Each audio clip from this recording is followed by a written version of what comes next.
В итоге я снял этот вал, где он ходит. Вот тут стопорное кольцо.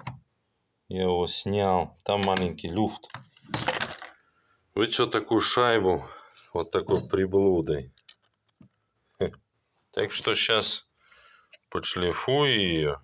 Более-менее. Туда на вал. Одеваю.